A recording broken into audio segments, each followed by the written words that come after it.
Right now, somewhere, a woman is standing at a checkout counter. She has $40,000 saved for retirement. She runs 5 miles every morning without fail. She has never once skipped a bill payment, and she is about to buy something she doesn't need. For the third time this week. She's not weak. She's not undisciplined. She's being hunted. Here's what nobody tells you about money. The reason you can't save isn't in your character. It's not laziness. It's not a lack of willpower. It's in your brain, and it's being triggered on purpose. Somewhere, right now, a system is watching how you spend, learning your weak points, waiting for the exact second your guard drops. And by the time you feel the urge to buy something, it's already too late to stop it. That's the loop we're breaking today.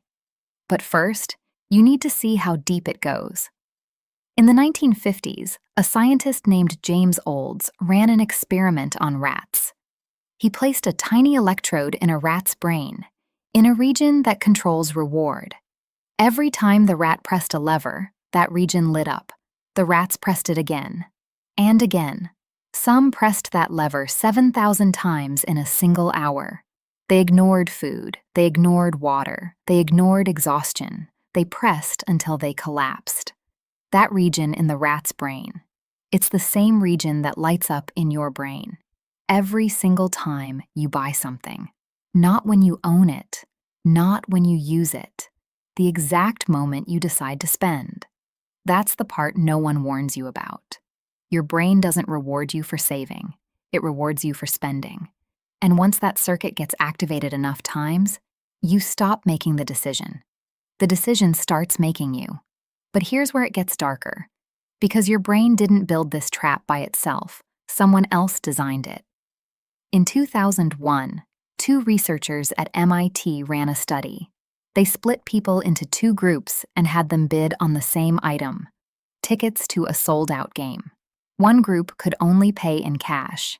The other could only pay with a credit card. The credit card group didn't just spend more.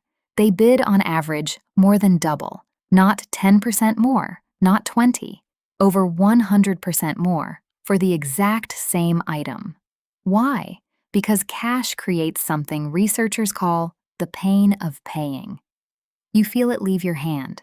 Your brain registers a loss, but a card removes that feeling entirely. No pain, no friction, no warning signal, just the reward, with the cost quietly deferred to a future you haven't met yet. And once companies discovered that gap, they didn't just accept it. They built their entire business model around it. One-click checkout, saved card details, subscriptions that renew without asking. Tap to pay that takes less effort than tying your shoe. Every one of those features has a single purpose. Remove the moment where you might stop and think. Because the moment you stop and think, you might say no. And a no doesn't make anyone money. This is why the woman at the checkout counter isn't failing. She's up against systems built by people who study human psychology for a living. People whose entire job is to make sure your rational brain never gets a vote. But there's a second layer to this. One that has nothing to do with checkout screens. One that lives inside your own timeline. Economists call it present bias. Your brain values a reward today far more than the exact same reward next year. So when it's a choice between $50 in your pocket right now or $50 sitting untouched in a savings account for your future self, your brain doesn't see those as equal. It sees the version of you 5 years from now as basically a stranger, someone else's problem. That's why just save more never works as advice. You're not negotiating with your future self. Your brain doesn't believe that person is really you. So every time you choose to spend instead of save, it's not a failure of discipline.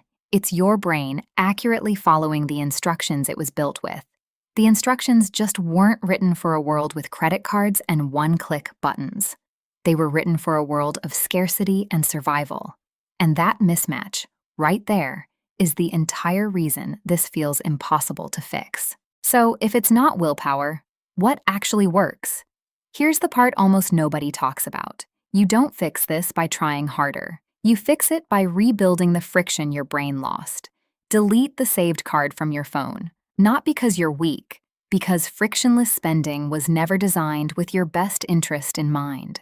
Add a 24-hour rule before any non-essential purchase over $50, not because you lack self-control, because that pause is the exact gap the checkout screen was built to remove. Move a fixed amount to savings the same hour you get paid, before your brain even sees it as spendable. Because once money touches your checking account, your brain already treats it as gone. None of these are motivation tricks. They're structural changes. You're not fighting your brain. You're rebuilding the walls it used to have, before technology tore them down. Remember the woman at the checkout counter? She's not broken. She was never given a fair fight. Every tap-to-pay button, every saved card, every one-click order, built by people who understand her brain better than she does. But now you understand it too. The same reward circuit, the same pain of paying gap, the same present bias.